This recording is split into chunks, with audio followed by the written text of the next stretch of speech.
Hi, this is the AI Storyteller. I'm Mark.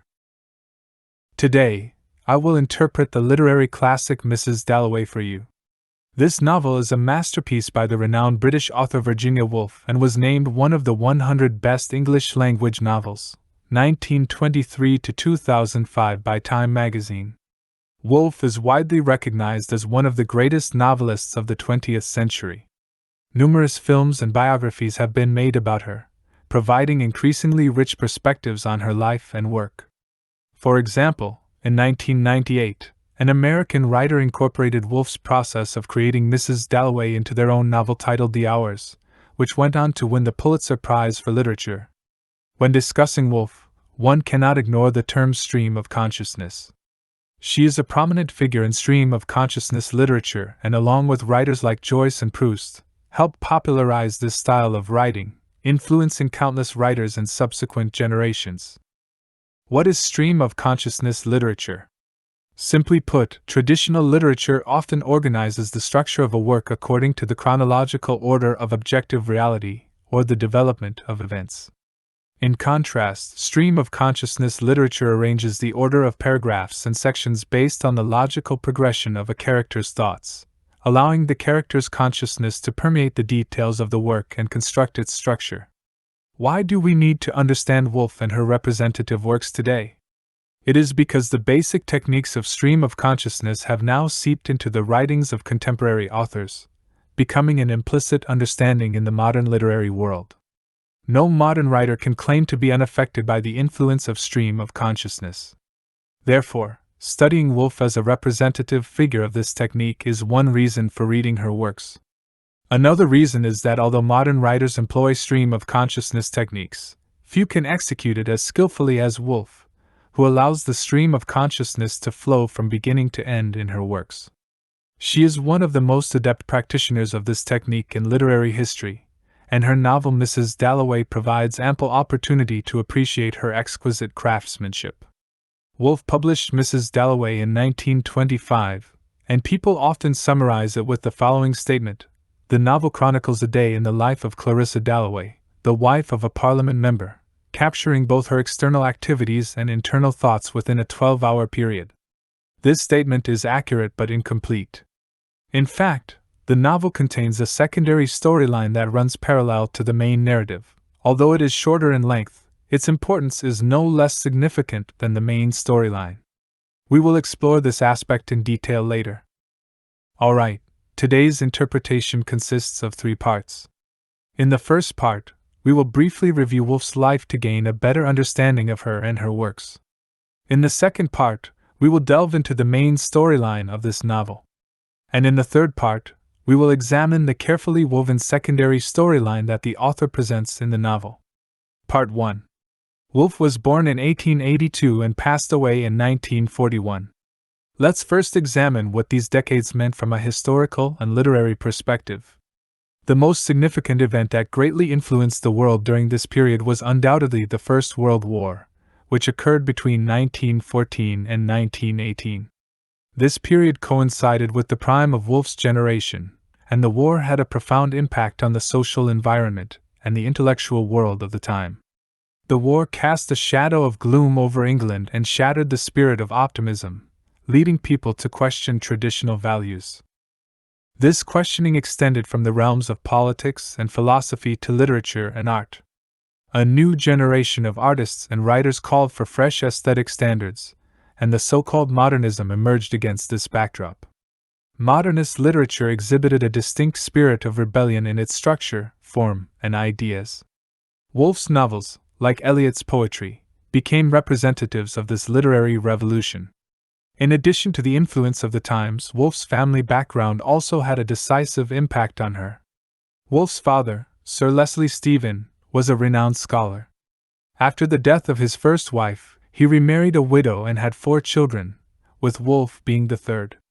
On one hand, the relatively comfortable family conditions, her erudite father, the abundant book collection at home, and the salon always filled with cultural luminaries provided Woolf with exceptional intellectual resources from a young age.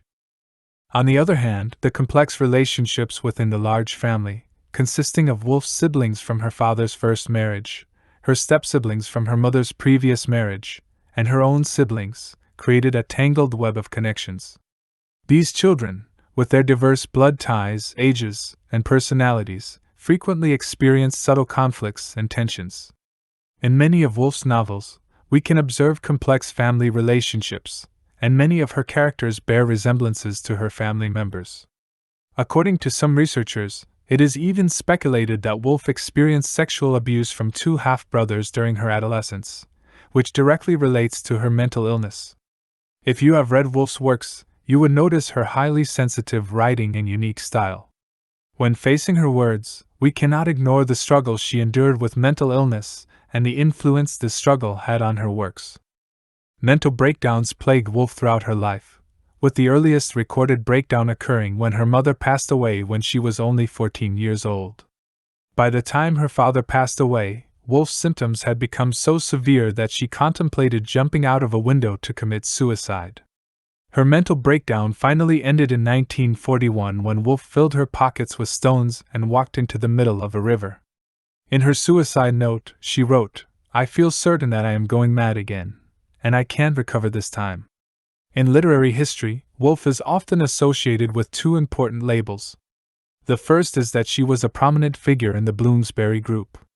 The initial core of this organization consisted of Woolf's brother's close friends from Cambridge University, but it was largely thanks to Woolf's leadership that the group was able to develop, grow, and become influential. The main meeting place for this group was the Woolf family's residence. It had no dogmas or rules but almost encompassed the most important and creative figures of the British intellectual elite at the time, such as Impressionist painter Vanessa Bell, novelist E. M. Forster, poet T. S. Eliot, economist John Maynard Keynes, and philosopher Bertrand Russell. Their collective aspiration was to express their questioning and rebellion against outdated concepts and aesthetic standards, rallying behind the emerging movement of modernism. The second important label associated with Woolf is feminism. She held a high position within the feminist movement, and is hailed as a feminist pioneer. Many of her essays advocate for women, particularly women writers, and these works are considered significant feminist literature. One of her essays, titled A Room of One's Own, contains the famous quote, "A woman must have money and a room of her own if she is to write fiction." This well-known saying often appears in women's fashion magazines. However, the latter half of the sentence is usually omitted, and yet, the woman question and the fiction question are still unsolved.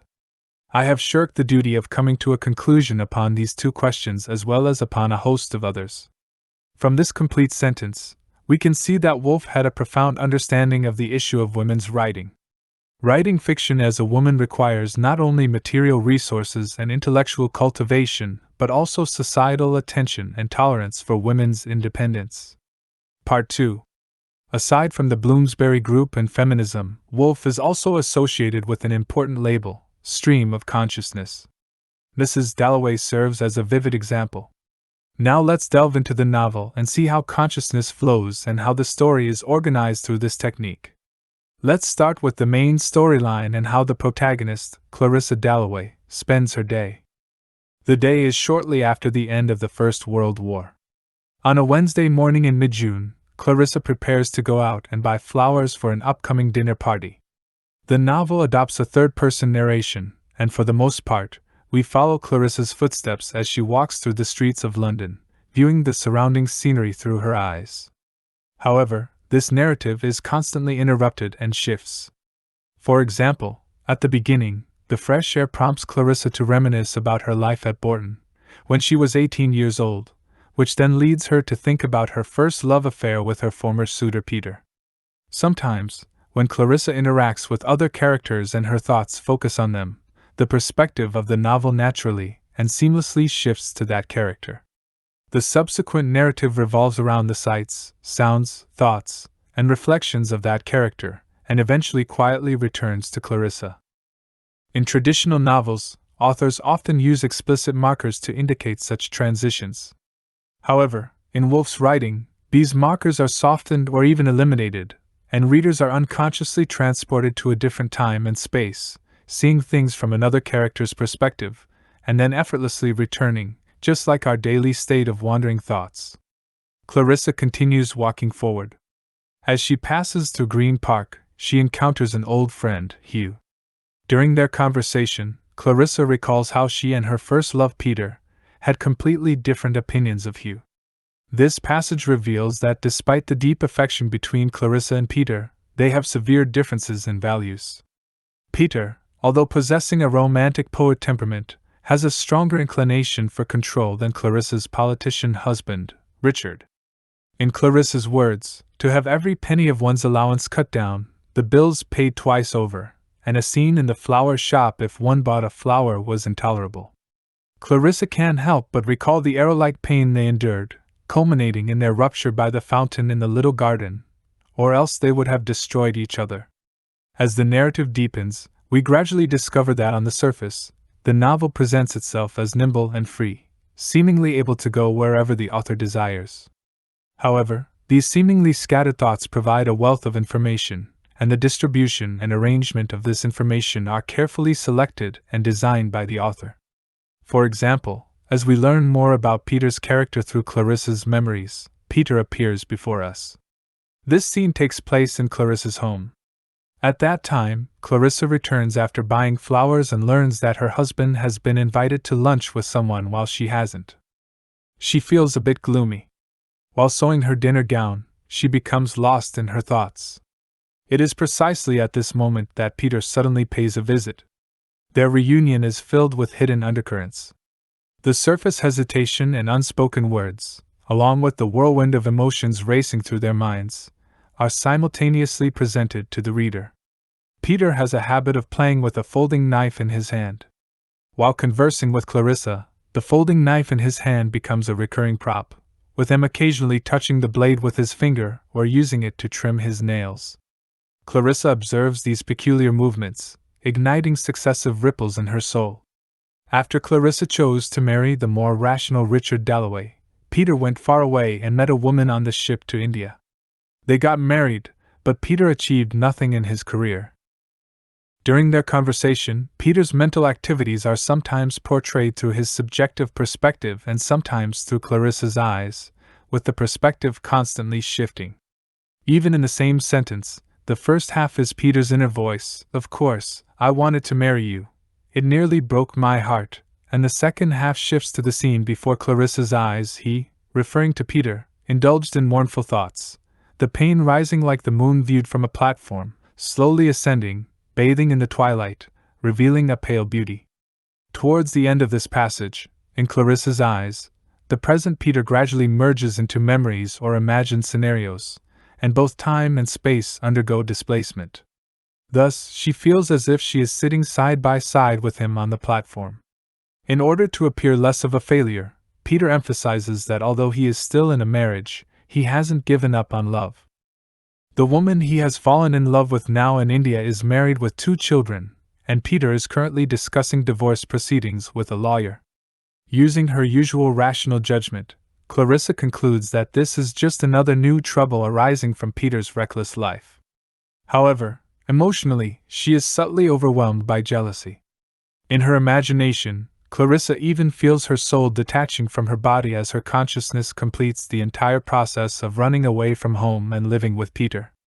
Sensing Clarissa's psychological activity, Peter walks up and grabs her shoulder, asking, "Are you happy, Clarissa?"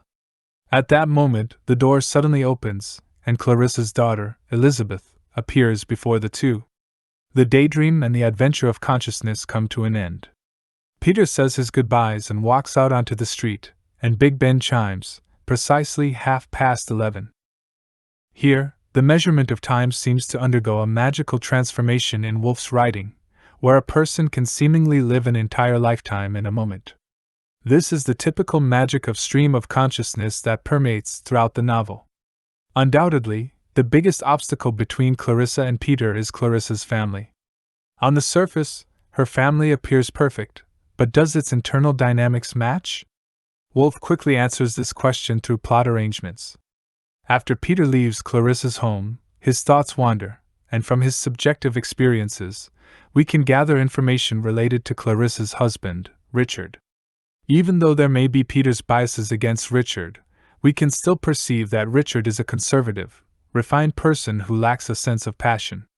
For example, he once boastfully declared that decent people shouldn't read Shakespeare's sonnets because reading them was like eavesdropping through a keyhole. He also said that a respectable person shouldn't allow his wife to visit the sister of a deceased woman. In Peter's view, Richard's opinions are absurd, and although Clarissa's intellect is twice that of Richard's, she has to see things through his eyes, which is the tragedy of marriage.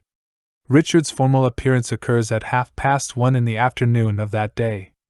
At the time, he was having lunch with someone and heard that Peter had recently returned to London. Knowing about Clarissa's relationship with Peter, Richard decided to bring a bouquet of flowers back immediately after lunch to present to Clarissa. Regarding Richard as a character, neither the narrator of the novel nor Clarissa herself provide a clear evaluation of him. Richard has the least amount of presence among all the main characters in the novel. However, based on these simple descriptions, we can roughly confirm Peter's perspective. Richard's thinking is relatively simple, and he has never stirred up much emotional turbulence in Clarissa. However, Clarissa has always emphasized that she does not regret marrying him because she needed to marry a dependable person. When Richard returns home with the flowers, his conversation with Clarissa is as calm as water. Clarissa tells him that when she saw Peter earlier, she wanted to tell him that she had considered marrying him back then. After hearing this, Richard maintains his courteous attitude without any strong reaction and diverts the topic to a different path. This diversion is the trivial household chores of the Dalloway family. Although the author does not delve into it extensively, we can still observe several contradictions within it.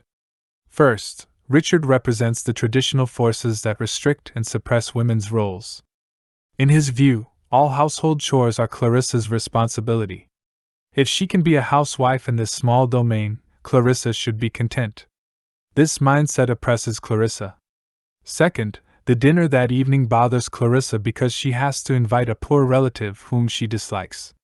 Furthermore, we can see that Clarissa and the governess Miss Kilman have a relationship of both mutual dependence and mutual hostility, with clear class implications in their confrontation.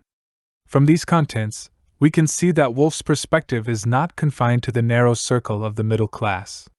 She is exceptionally sensitive to the social contradictions prevalent at the time. Woolf has seriously expounded on the textual intentions of Mrs. Dalloway in her diary. She said, "In this book, the ideas I want to express are diverse and abundant. I want to depict life and death, reason and madness. I want to critique the current social system, reveal its dynamics, and the most fundamental dynamics."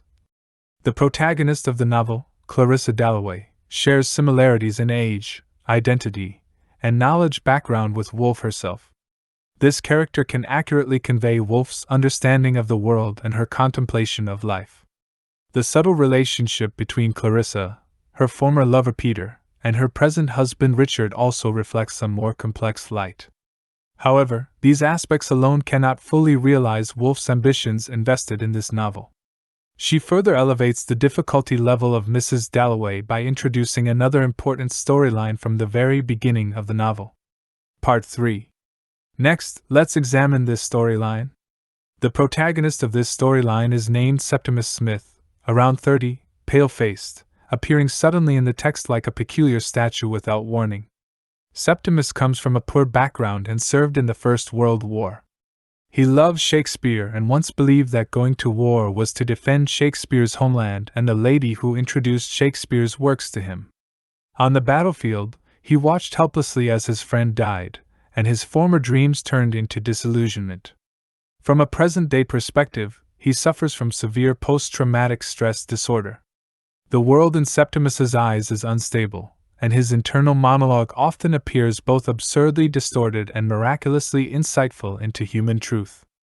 On this particular day in the novel, it signifies a day when Clarissa reunites with an old lover and prepares for a dinner party. But for Septimus, it is a day when his mental illness completely spirals out of control and leads him to his ultimate death. Septimus's tragedy is not solely caused by the war.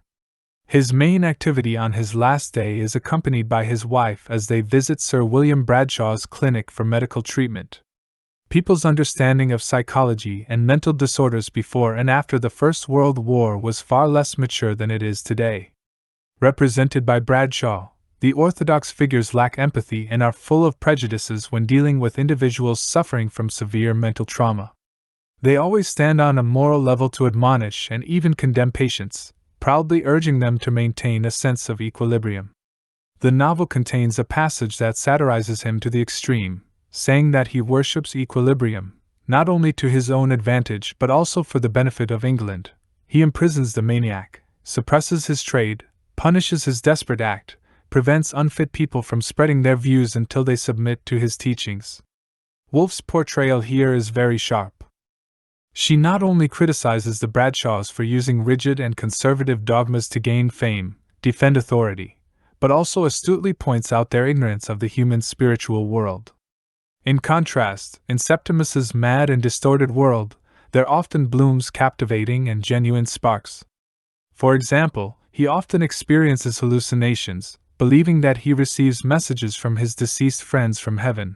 Don't cut down trees, tell the Prime Minister, love is the true essence of the world. Septimus's dream is to change this world so that no one will ever kill out of hatred again, and he often hears sparrows singing in Greek, praising a world without guilt or death. Septimus's day and Clarissa's day constitute two parallel worlds. They have vastly different positions and environments, but they are mirror images of each other on a psychological level. Septimus's sorrow reflects Clarissa's distress, shouting out the unspeakable sorrow of the latter in a frantic and exuberant form. Woolf did not follow the traditional narrative approach and immediately arrange for Septimus to become a node in Clarissa's interpersonal network. Instead, she never allows them to meet directly throughout the novel. The perspective shifts in the novel are highly flexible. Most of the time, we closely follow the characters' eyes as they navigate the ground, but occasionally, the perspective suddenly ascends into the air, capturing the multitude of lives on the ground like an aerial shot in a movie. Through these sudden elevated perspectives, we can see that Septimus Smith's subplot and the main plot of Mrs. Dalloway are actually intertwined. They pass each other on the streets of London, recall the same line of Shakespeare on the same day, and both Peter and Richard have seen the presence of Septimus and his wife in parks and streets. As readers, when encountering these passages, we may not initially understand the purpose behind the author's portrayal. It is not until the end that the main plot and the subplot have a genuine and objective connection for the first time in the entire novel. During Clarissa's dinner party, one of her guests, Sir William Bradshaw, casually mentions that one of his patients has just committed suicide by jumping out of a window. It is at this moment that readers suddenly realize that this patient is Septimus Smith. In a daze, Clarissa suddenly feels that she is so like that strange young man, so odd, knowing nothing about him except his name. At that moment, the reflection and the original blend together, and this is what the novel achieves. In Mrs. Dalloway, this meticulously crafted structure creates two seemingly different but closely interconnected parallel worlds. On the surface, Clarissa's life appears fulfilling, but she always finds herself in a state of melancholy and inexpressible loss. The comfortable and tranquil life fails to satisfy her spiritual loneliness, and struggles to contain the weight of her contemplation, yet she herself cannot pinpoint what exactly is missing in her life. In a different corner of the city, Septimus, a stranger to her, jumps to his death, and this news, unrelated to her, suddenly triggers a moment of illumination in her day and in her life. She feels that in the presence of death, the shell-like covering which our souls have excreted to house themselves, to make for themselves a shape distinct from others, is broken, and there is left of us only the kernel. Death holds within it an embrace. In this moment, the two worlds form a profound and universal connection, piecing together a complete post-war human spiritual landscape through their mutual contrast. If we were to summarize the social significance of Mrs. Dalloway, this point would be the most crucial. Conclusion. At this point, the essence of Mrs. Dalloway has been interpreted. The novel's significant position in literary history is largely due to its numerous innovations in narrative storytelling. As we have examined the novel's structure, we have already showcased Virginia Woolf's use of the stream of consciousness technique. If you are interested in this stream of consciousness novel, I encourage you to read it. To enhance your reading experience, I would like to remind you of 3 points. First, pay attention to the role of Big Ben's chiming throughout the reading process. The character's thoughts are abundant and wandering, and time seems to stretch and compress arbitrarily in Woolf's writing, constituting the subjective perception of time within the character's worlds. However, the intermittent chimes of the clock bring the character's thoughts and mental activities back to the objective world, reminding readers that although the character's consciousness flows over decades, only half an hour may have passed in real life. Subjective and objective time intertwine, and the characters wander within them, while the text remains intact. This effect is achieved simply by the presence of a prop, the Big Ben clock, demonstrating Woolf's adept technique. Second, Woolf's stream of consciousness writing technique exhibits characteristics of feminist aesthetics. Mrs. Dalloway revolves around Clarissa's daily life, and Woolf's writing brings to light the details that are often overlooked or dismissed by male narratives, allowing readers to glimpse the subtleties of human nature. Furthermore, Woolf deliberately breaks away from the conventions of male narratives in her words and between the lines. She believes that the existing sentences are made by men. They are loose, they are heavy, they have an air of importance that is about them. They do not fit women. Therefore, the woman writer must write herself. She must make up a sentence that suits her naturally, and does not distort her thought. When reading Mrs. Dalloway, we can clearly see Woolf's efforts, as many of Clarissa's stream of consciousness movements stem from bodily intuition, displaying distinct feminine qualities. Lastly, Woolf is a master of sentence construction in literary history.